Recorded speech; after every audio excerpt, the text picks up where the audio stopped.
My first very basic question will be, how do you overcome the fear of investment? Where do I start investing first? Let's say my salary is about 50,000 per month. How should I start investing? What is Demat? Can Demat be opened through banks as well? Should I keep a minimum balance in that throughout the period when I maintain a Demat account? Is there a minimum amount in which I should invest in a share? Is there a guarantee that there will be shares where there will be no losses? So how do you convince your family that share market is not gambling? Hello friends, welcome to Combrella YouTube channel. Today, as part of the Combrella Conversations, I have with me my friend Ganesh, who wants to basically start his investment journey in the stock market. And this will be an interactive session today for all the people who are beginners of the stock market and who want to understand the basics of stock market. Okay, so hence I have called my friend Ganesh, so who will be asking me questions whatever he has in his mind about the stock market investing, right from the basic, from a person who is at the basic level and a beginner who wants to start investing in the stock market. So those questions is what Ganesh will be asking me, and this is going to be a very interactive session. The questions which Ganesh may ask may also be there in your minds. Okay, so this will be very useful for all the people who are watching. And also I want to tell to all my viewers, whatever questions which you have in your mind, also please type into the comment section below. Whatever the questions it is, whether it is small question, big question, simple, complex, whatever be it, type it in the comments. I will make a separate video for all the questions which you have given in the comments. In the future, in the next 1 or 2 weeks, I'll make a separate video for all the answers for all the questions. Okay. So with that, let us start off with this today's Combrella Conversations. Okay, so then rolling camera action. Hi everyone, thank you Karthik for giving me an opportunity to be part of your Combrella video. So just like everyone, I also was a bit hesitant to start my journey in the stock market investing. So I have come up with few basic questions which I want to ask you, before we get into details of that. So I have jotted down a list of questions which I have with me in front. So once we are ready, I'm ready with my questions. Yes, Ganesh, I am ready. So whatever questions you have, shoot it out. I will try my best to answer in a very simple manner so that you can understand these. Yeah, because some of these questions are very basic, which as a beginner to the stock market investment, I have brought down these questions. Yes. So my first very basic question will be, how do you overcome the fear of investment? Fear of investing in the stock market, basically fear of investing in stock market. Yes, correct. So if you see, Ganesh, fear of investing in the stock market, if I can relate this to, for example, fear of driving a car. When anybody learns to drive a car for the first time, there is a fear, right? Whether I'll be able to drive, whether rightly, correctly, wrongly. So how do you overcome the fear of driving a car? You go to a driving school, you then you get knowledge about how to operate a car, what is the gear, clutch, brake, accelerator, how the right indicator, everything. So basically you get knowledge about the driving from the right people, that is the driving school or your family or friends, correct? They teach you, you learn, and then what you do? Then slowly you will not immediately go to the highway. You will first take a small circle in a round near your colony. Then you will go to some nearby places which is near your house. Then you will go to the main road, correct? And then slowly you will go to the highway, correct? Over a period of time. Similarly, stock market. So if you want to overcome the fear of investing, first understand and gain knowledge, more and more knowledge of the stock market. How does it happen? What are the various things in the stock market? How the stock market functions? And how can you get knowledge about various things about the stock market? So basically, you can watch a lot of YouTube videos. There are people nowadays, video platforms are having so many people are giving their knowledge about share market and so many things. In YouTube, we can learn about it. You can read newspaper. You can search in the internet or talk if you have friends in your circle, like a Combrella founder. Okay, you can call me also. whenever you have, and like this session, or basically anybody who has talked with your friends who have knowledge about the stock market, understand how does it function, what are the various small nitty-gritties to stock market. Once you get the knowledge about the stock market, then you will be able to understand how the stock market works, and the knowledge actually will then overcome the fear. So fear will go down and knowledge will take over. As long as the fear is there, because you don't have knowledge, or the people don't have knowledge about stock market. So I would say, get knowledge, understand how the stock market works. Various modes of available information is there right in the market. YouTube, magazines, newspapers, talk to people, and then slowly, once you get the knowledge, start investing slowly. Immediately, like, don't go to the highway like in a car, driving a car. Start small, start safe, small baby steps. Then you will be able to overcome the fear of investing. Great, Karthik. Thank you. I got very clear understanding of how to overcome the fear of investing first. Okay, as a beginner, where do I start investing first? As a beginner like me, after once I get this fear out of my mind, I gotta invest. So where do I start investing first? See, like I told, when you're starting your investment, start always small, right? And in safer companies. For example, when you're starting, I would always recommend people to start off with the best companies of India, right? You can, if I ask you, even if you can check in Google or various websites, what are the top companies of India? So you will be able to know, like, there'll be Infosys, Reliance, TCS, Asian Paints, HDFC Bank, L&T, so Wipro. There are so many top companies in India, right? These are top companies of India, blue chip companies. So invest, if you're starting, invest in these companies, because these are well-established companies. These companies are there for last 40 years or even more, 50 years. They have a good track record of performance, correct? So when you're starting, start investing in these companies, because the chances of loss or the probability of losses are very less in these companies. Definitely when you invest in these companies, the blue chip companies, the top Nifty 50 companies, if you can say, you will definitely make a profit over some time. So start investing in these well-known companies.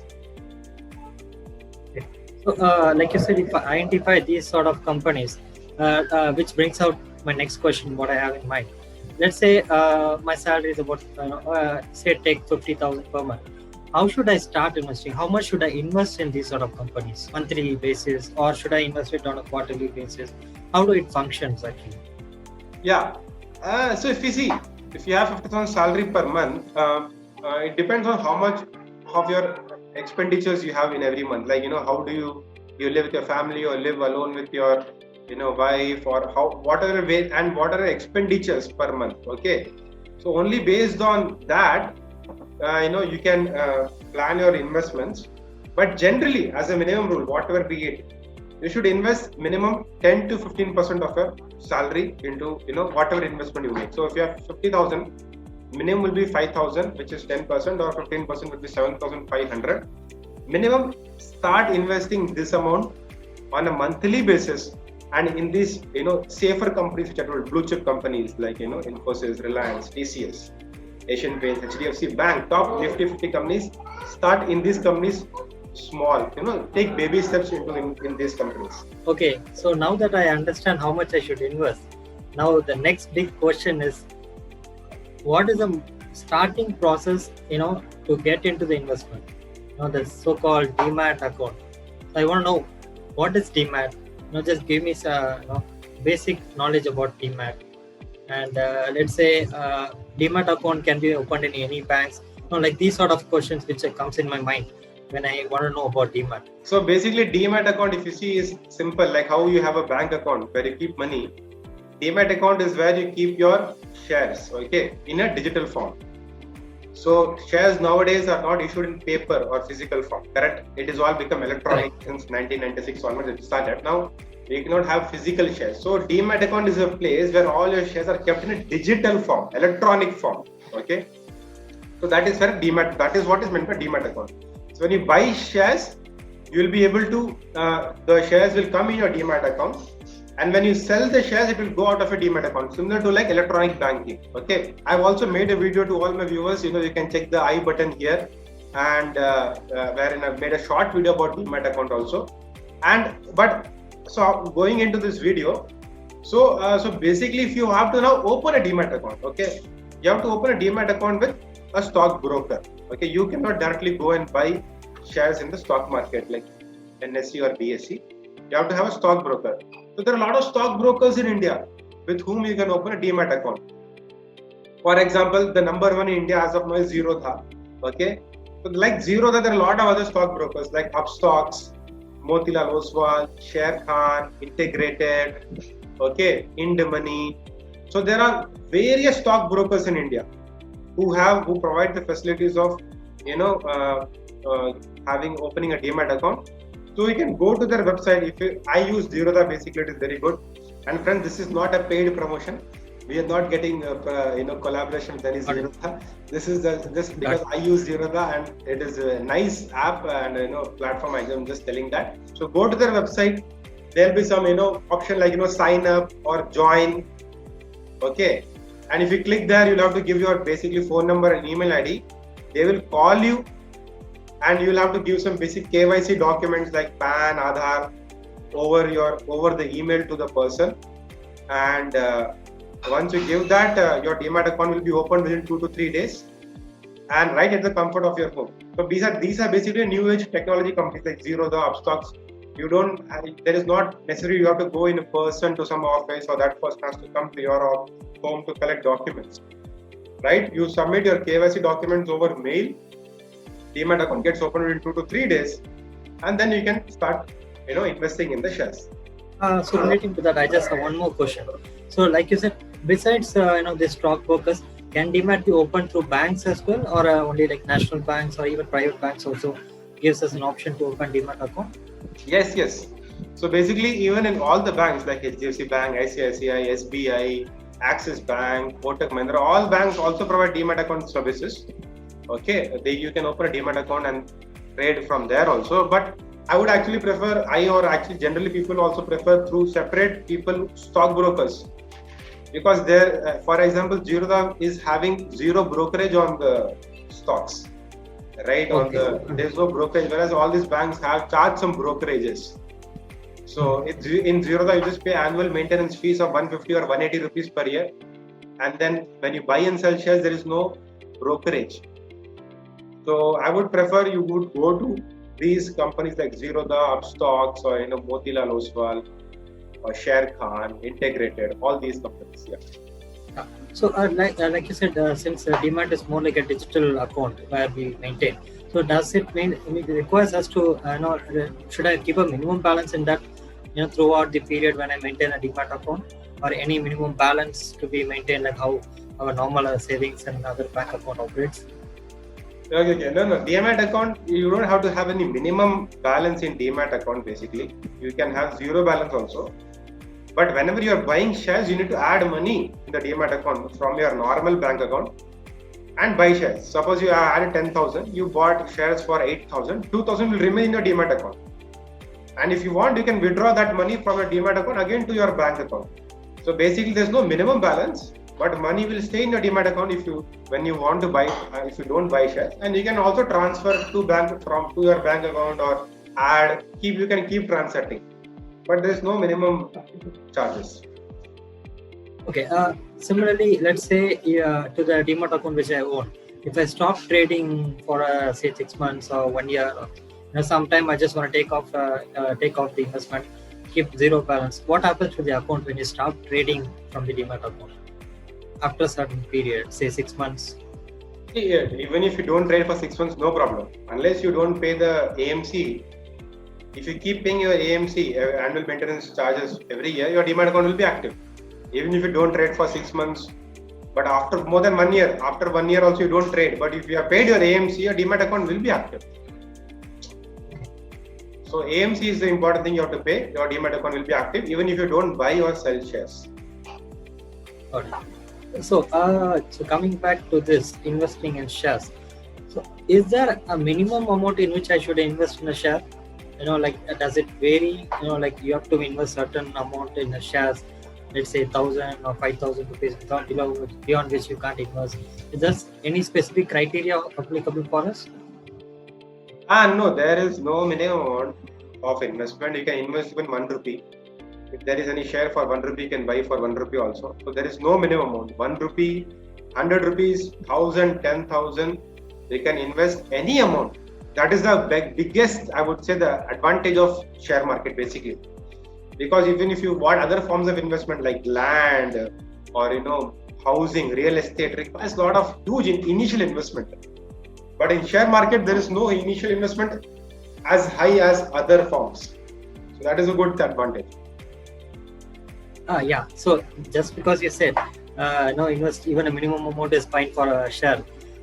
Is there a guarantee that there will be shares where there will be no losses? Just want to know for my personal gain. See, first of all, can you give me a guarantee that you will live next day? Or can anybody give a guarantee that they will live next day? Nobody can give a guarantee, right? You cannot say whether you will live after 30 years, 50 years, 60, 70. You do not know. Right? Similarly, share market. You cannot give 100%. Nobody in the world can give 100% guarantee in writing that these shares will never make losses. No, nobody can give. But what people can tell is generally what are the shares wherein you can have minimum losses or the chances of losses, the probability of losses is very less. That much people can tell. And what are those companies? Basically, these blue chip companies of India, like top Nifty 50 companies like Infosys, HDFC Bank, L&T, right? TCS, Axis Bank, HDFC Bank. The top 50 companies of Nifty 50 of India, the top 50 companies, Wipro, HCL.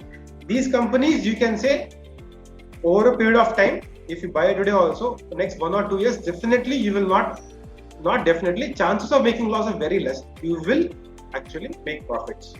Thank you. And finally, the one thing which every family gets into have a question when we start investing in share market. The only thing which people who doesn't understand about share market will always say, why are we investing in gambling? Share market is, even my family is under that impression. If you invest in share market, it's more like gambling. Whether you'll get money or won't get money is a big question. So how do you convince your family that share market is not gambling? See, people think share market is gambling because it's like generally they keep seeing the share price goes up down daily basis, right? Right.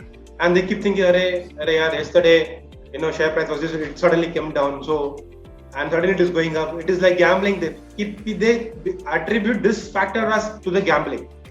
It's like you have your heartbeat. You keep checking your heartbeat every second or every minute, every year, every hour.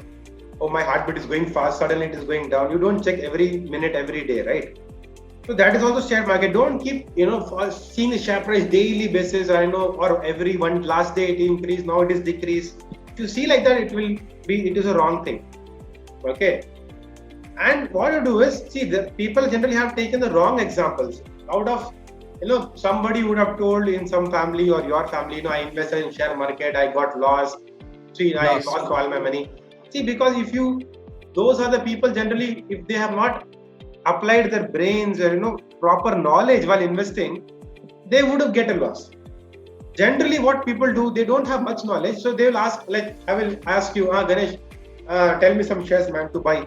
You will tell some shares, I will not even do research about the company. I'll buy the shares directly. Suddenly, I'll see after 1 or 2 months, it will come down and I'll make loss. And then people say share market is gambling, share market is bad. No, it is basically you have not done some research.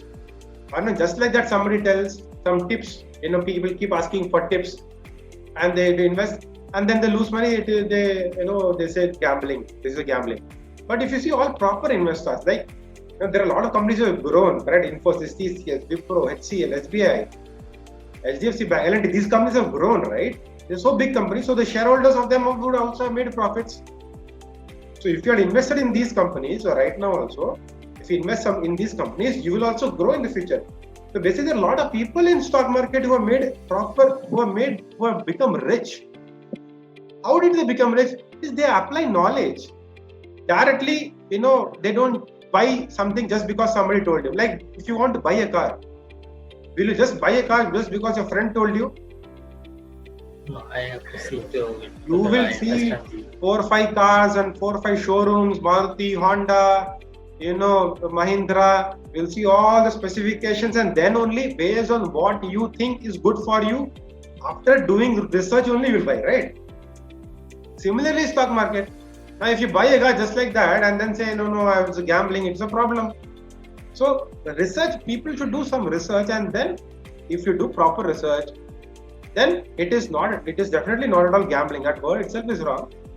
So it is definitely a good mode of investment. Actually, it's a mode of investment. If you do proper research, you can make good money.